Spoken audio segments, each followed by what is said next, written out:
I received it as a present when I was probably about 4. And the judge of that is the fact that I could sit on it and with my little legs paddle along. It had nothing, no mechanical propulsion. So I was the engine. So it was your bottom It was my bottom that of did my all weight. this sort of pushing down at the That's top right. here. That's right. Well, you're forgiven because at least you didn't destroy the thing. No. And when you say you were given it when you were 4, who was the donor? I think it was my grandfather. Right. But at that age, it's difficult to remember. Quite. It's a fantastic looking bit of machinery, isn't it?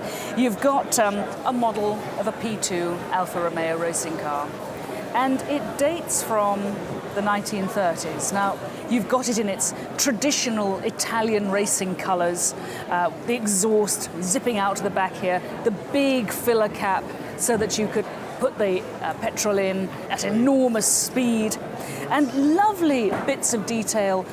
If we look at the wheel here at the back, we've got the spoked wheel and the quick release racing finish on that Much more hub. crude, wasn't it, in those days? It was hardly high tech, was it? No. When one looks at the way that racing bash cars it with a hammer. exactly, if it doesn't fit, hit it.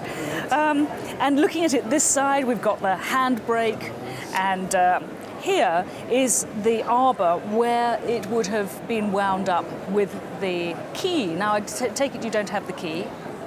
But, you know, I never knew it had mechanical innards. You're not serious. I am serious. You've had it all this time. I've had it must be 70 years now. Well, Because underneath I here. was the engine always. So you said, so as a lad, you never took these screws off and No. looked and saw what was underneath. In there is a really powerful clockwork motor. I mean, these things were built to really zap. And they were made in France, and they made them in lots of different colours. And they are very popular with collectors because they appeal to 2 different types of collectors. On the one hand, you have the toy collectors. You also have the owners of the real cars and of real Alfa Romeos generally who want this because it's a really, really good toy representation of the real thing.